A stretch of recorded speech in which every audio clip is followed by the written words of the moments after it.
मुख्यमंत्री मनोहर लाल ने ऑक्सीवन श्रृंखला के तहत झज्जर में लाडो की बगिया ऑक्सीवन का किया शुभारंभ। 5 एकड़ भूमि पर बेटियों ने लगाए पौधे।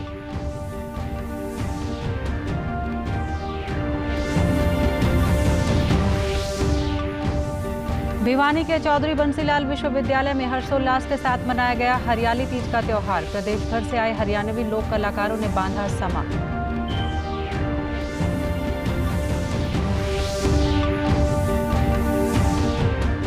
टोक्यो ओलंपिक्स से सर्वश्रेष्ठ प्रदर्शन कर लौटे कुरुक्षेत्र के हॉकी खिलाड़ी। परिजनों व प्रशंसकों ने किया भव्य स्वागत।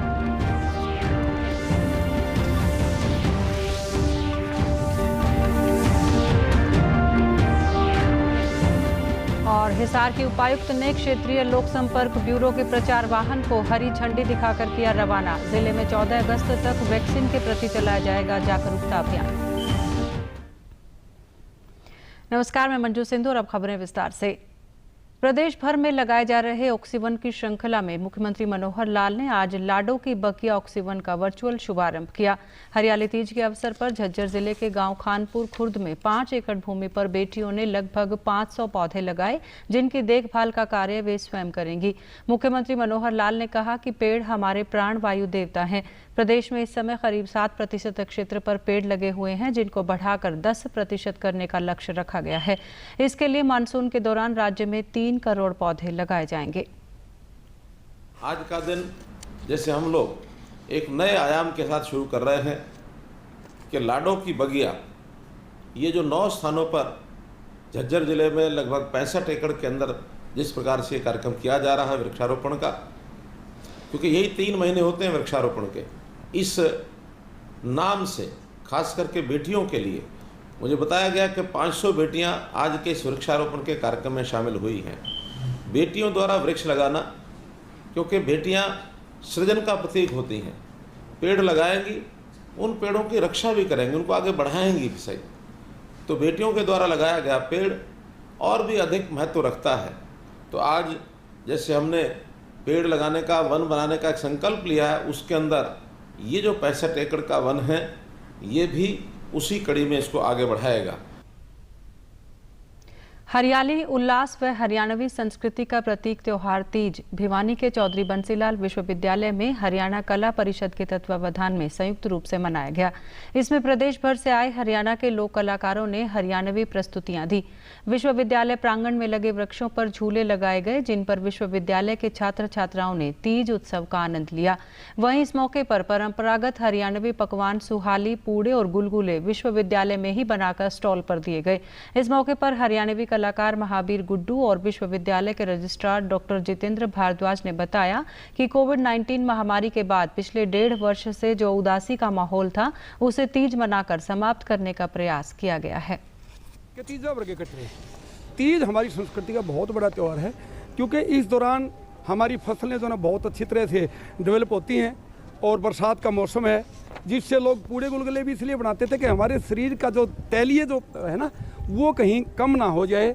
और इस दौरान जो है ना सभी शगुन भेजते हैं। हमारी बेटियां जो ससुराल में रहती हैं, वो पीहर की तरफ से उनके शगुन जाते हैं। शुरू में संधारा जाता है, फिर उसको कोथली बोलते हैं। कोरोना का जो काल था, उससे लोग बाहर निकल करके मौज मस्ती कर सकें। तो हमारी तो जो ना सभी को, पूरे देशवासियों को और पूरे प्रदेशवासियों को हमारी तरफ से शुभकामनाएं। तीज का त्यौहार जो है वो हरियाणा का पारंपरिक त्यौहार है। हरियाली छाई रहती है और आदमी का मन भी उसी उल्लास में झूमता रहता है। झूले डाल करके बहनें बेटियां जो है वो मुँह पर झूलती हैं। गुलगुले, सुहाड़ी, पूड़े पापड़े बनाए जाते हैं और बहनों की कोथली भेजी जाती है। छात्राओं और अध्यापकों ने कहा कि हरियाली तीज के मौके पर पुष्प लताओं वाले झूले डालकर सावन के इस त्योहार को मना रहे हैं और गुड़ से बने हरियाणवी पकवानों का आनंद उठा रहे हैं। नृत्य है, बाजा है, बीन है, सारे जो नृत्य वगैरह हैं, वादन जो यंत्र हैं, उनके अलावा हमारे यहाँ जो झूले हैं, पारंपरिक झूले हैं, उसका आयोजन किया गया है। आज हमारे विश्वविद्यालय में हरियाणा की संस्कृति से सांग, तीज त्योहार, हरियाणवी पकवान, हरियाणवी सभ्यता जिसमें झूले सम्मिलित है। हरियाली तीज पे पूरा प्रोग्राम किया गया है। इधर रागनी स्टेज पे रागनी चल रही है, उस तरफ हमारे पकवान की स्टॉल लगी हुई है जिधर सुहाली, गुलगुले, खीर सब कुछ बनाए जा रहे हैं जो भी हमारी हरियाणवी संस्कृति के हैं। हर जगह हमारे झूले लगाए हैं और बहन बेटियां जो हैं वो झूल झूल के पूरा आनंद उठा रही हैं और हमारे यहाँ जो तीज त्यौहार की जो परंपरा है उसको जीवित रखने के उद्देश्य से हम ये मना रहे हैं, हमारा विश्वविद्यालय मना रहा है इस चीज़ को। टोक्यो ओलंपिक्स में शानदार प्रदर्शन करने वाली शाहबाद की बेटियां महिला हॉकी टीम की कप्तान रानी रामपाल, नवनीत और नवजोत कौर कल शाम घर पहुंची। शाहबाद पहुंचने पर तीनों खिलाड़ियों के परिजनों और हॉकी के सैकड़ों प्रशंसकों ने उनका भव्य स्वागत किया। तीनों खिलाड़ियों के चेहरे पर पूरे विश्व में महिला हॉकी के क्षेत्र में एक नया इतिहास रचने की चमक साफ दिखाई दी। खिलाड़ियों को देखकर शाहबाद की जनता और हॉकी के प्रशंसक बहुत खुश नजर आए। हॉकी खिलाड़ियों ने कहा कि ये हमारे लिए काफी खुशी की बात है कि देश ने हमें इतना स्नेह दिया है। उन्होंने कहा कि हमारे लिए गर्व की बात है कि प्रधानमंत्री नरेंद्र मोदी ने हमसे बातचीत की और हमारे स्वास्थ्य के बारे में भी चिंता जाहिर की। काफी अच्छा लगा, यहाँ पे इतने सारे लोग आए अपना टाइम निकाल के और सबने हमें इतना प्यार सम्मान दिया। मुझे लगता है हमने पहले कभी ऐसा देखा नहीं कि मतलब वुमेन हॉकी टीम को लेके कभी इतना प्यार मिला। तो हमारी तरफ से सबका बहुत बहुत धन्यवाद, सब यहाँ पे आए हमें इतना प्यार। बहुत अच्छा लग रहा है, इतना प्यार मिल रहा है, इतने अच्छे से सबने स्वागत किया, तो बहुत खुशी हो रही है। चोट तो हमारी गेम में लगती रहती है, कॉमन सी बात है, पर उस समय टीम को मेरी काफी जरूरत थी कि एक प्लेयर भी अगर कम होता है तो बाकी सबको बहुत जोर लगाना पड़ता है, तो कोई बड़ी बात नहीं है। ये हमारे लिए बहुत गर्व की बात है कि प्रधानमंत्री जी ने हम सबके साथ बात की, तो हमें बहुत अच्छा लगा कि उन्होंने हम सबके बारे में बात की और हमारे बारे में पूछा। अच्छा लगा कि उन्होंने नाम लेके पूछा कि चोट कैसी है, बिकॉज ज़्यादातर किसी को भी नाम नहीं पता होते पूरी टीम में किसके, तो काफ़ी अच्छा लगा। जी नेक्स्ट ईयर हमारा बहुत इम्पॉर्टेंट ईयर है, उसमें Commonwealth, Asian games, world cup, काफ़ी हमारे मेजर टूर्नामेंट आ रहे हैं। सो हमारी यही कोशिश रहेगी कि हम आगे भी अच्छा परफॉर्म करें। वहीं पुरुष हॉकी टीम खिलाड़ी सुरेंद्र पालड़ भी आज अपने परिजनों के बीच कुरुक्षेत्र पहुंचे, जहां उनका भव्य स्वागत किया गया। टोक्यो ओलंपिक्स में पुरुष हॉकी टीम ने कांस्य पदक हासिल किया है। खुशी की बात है, सभी का मैं शुक्रिया अदा करना चाहूँ जो पहुंचे हैं। बाकी तो बात भाई कहीं बैठ कर अच्छे से होगी नहीं, तो बात होगी नहीं। बाकी सभी का शुक्रिया भाई जो पहुंचे। आज़ादी का अमृत महोत्सव के तहत खेल एवं युवा मामलों के मंत्री अनुराग सिंह ठाकुर 13 अगस्त को फिट इंडिया फ्रीडम रन 2.0 का शुभारंभ करेंगे। इसका समापन 2 अक्टूबर को होगा। इसका उद्देश्य लोगों को दौड़ और दैनिक जीवन में खेलों जैसी स्वास्थ्य गतिविधियों में भाग लेने के लिए प्रोत्साहित करना और मोटापा, आलस, तनाव, चिंता और बीमारियों आदि से मुक्ति दिलाना है। इस अभियान में फिटनेस की डोज आधा घंटा रोज के माध्यम से नागरिकों से अपने जीवन में प्रतिदिन कम से कम 30 मिनट शारीरिक गतिविधियों को शामिल करने का संकल्प लेने का आह्वान किया जाएगा। खेलो हरियाणा यूथ गेम्स 2021 के तहत पलवल में जिला स्तर पर उत्कृष्ट खिलाड़ियों के चयन के लिए विभिन्न खेलों के लिए ट्रायल किया जा रहा है। जिला खेल एवं युवा कार्यक्रम अधिकारी मैरी मसीह ने बताया कि 27 से 29 अगस्त तक 20 खेलों में खेलो इंडिया यूथ गेम्स की भांति राज्य स्तरीय खेलों का आयोजन किया जाएगा। इसमें पलवल जिले के खिलाड़ी भी भाग लेंगे और अपने जिले का नाम रोशन करेंगे। जिला खेल एवं युवा कार्यक्रम अधिकारी ने बताया कि पलवल जिले में खिलाड़ियों के चयन के लिए 11, 12, 13 व 16 अगस्त को विभिन्न खेलों के लिए ट्रायल होगा। प्रतियोगिता में चयनित खिलाड़ी राज्य स्तरीय प्रतियोगिताओं में भाग लेंगे, जो फरीदाबाद, गुरुग्राम, हिसार, रोहतक और यमुनानगर में आयोजित की जाएंगी। जिला स्तर पे ट्रायल बेसिस पे हम इवेंट्स करा रहे हैं, जो कि 11 से 13 डेट दी गई थी सरकार द्वारा, और उसी के अनुसार हम 11 से 13 और प्लस 16 को कुछ इवेंट्स करवा रहे हैं अपने जिला पलवल में। उन्हीं में से अच्छे बच्चों को सिलेक्ट करके राज्य स्तर की प्रतियोगिता में भेजा जाएगा, जो कि कई जिलों में जैसे फरीदाबाद, गुड़गांव, हिसार, रोहतक, यमुनानगर में आयोजित की जाएंगी। योगा कोच राम लोटन ने बताया कि 17 और 18 अगस्त को जिला स्तरीय योग प्रतियोगिता का भी आयोजन किया जाएगा। ले रहे हैं जो राज्य स्तरीय खेल 27, 28, 29 को 7 जिलों में यानी 7 जगह है, इनके अलग अलग टीमें जाएंगी। उनके लिए ट्रायल्स स्टार्ट हो गए हैं। खिलाड़ियों ने कहा कि वे खेलों को लेकर काफी उत्सुक हैं। कोरोना काल के बाद पहली बार खेल विभाग द्वारा ये प्रतियोगिता आयोजित की जा रही है। काफ़ी समय के बाद, जैसे कोरोना काल के बाद हम इस खेल प्रतियोगिता में पार्टिसिपेशन कर रहे हैं, उसके लिए मैं बहुत ज़्यादा उत्सुक हूँ और हमारे इस टूर्नामेंट का नाम है खेलो हरियाणा 2021। मैंने इस साल जूडो में पार्टिसिपेट किया है और मैं काफ़ी ज़्यादा खुश हूँ। मैंने एथलेटिक्स 800 मीटर में हिस्सा लिया है और कोरोना के बाद अब एथलेटिक्स हो रही है, हमें बहुत अच्छा लग रहा है।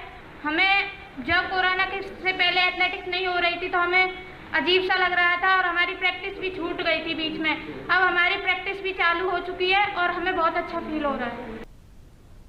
क्षेत्रीय लोक संपर्क ब्यूरो हिसार द्वारा आम जन को कोविड-19 वैक्सीन के प्रति जागरूक करने के उद्देश्य से सबको वैक्सीन मुफ्त वैक्सीन अभियान की शुरुआत की गई।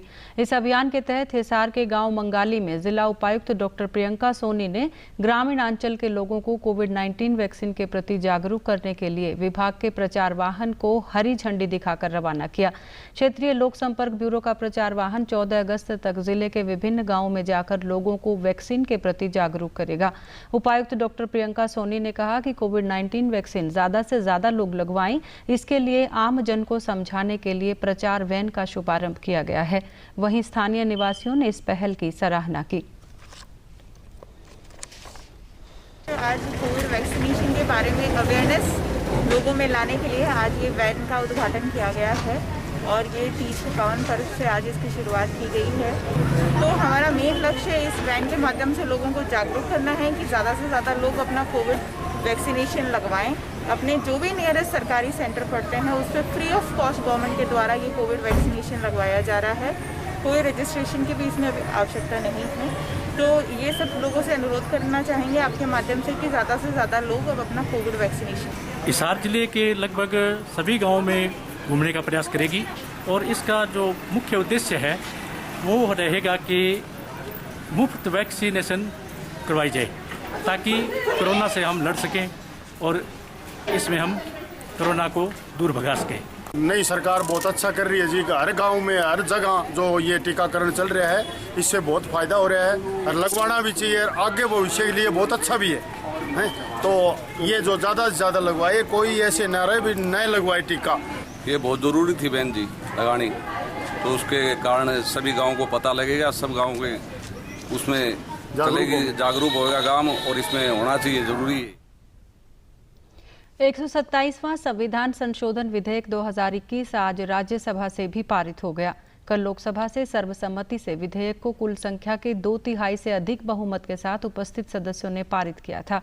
ये कानून राज्यों और केंद्र शासित प्रदेशों को अपनी ओबीसी सूची बनाने की शक्ति बहाल करता है।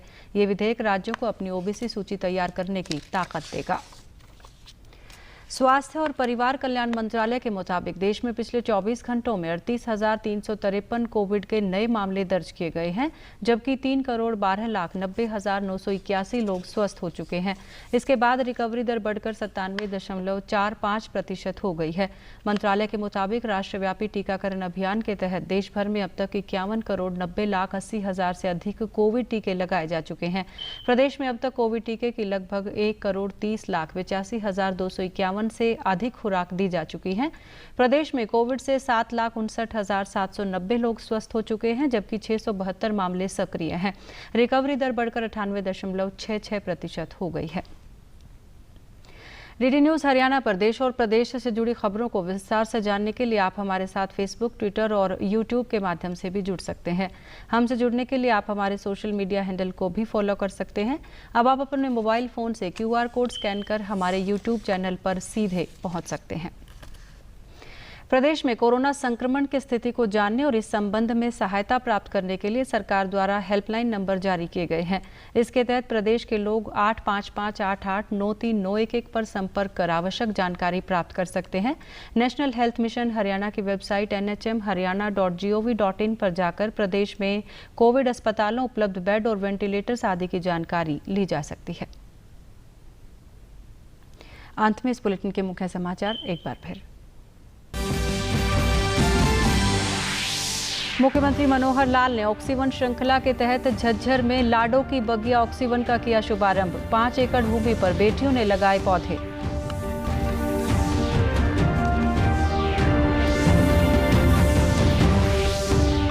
भिवानी के चौधरी बंसीलाल विश्वविद्यालय में हर्षोल्लास के साथ मनाया गया हरियाली तीज का त्योहार। प्रदेश भर से आए हरियाणवी लोक कलाकारों ने बांधा समा।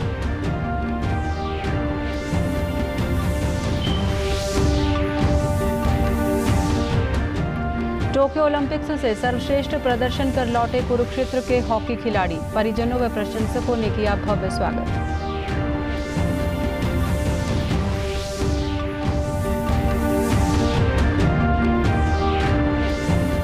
और हिसार के उपायुक्त ने क्षेत्रीय लोक संपर्क ब्यूरो के प्रचार वाहन को हरी झंडी दिखाकर किया रवाना। जिले में 14 अगस्त तक वैक्सीन के प्रति चलाया जाएगा जागरूकता अभियान।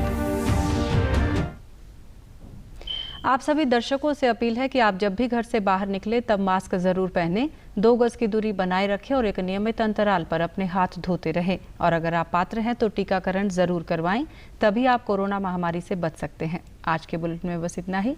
नमस्कार।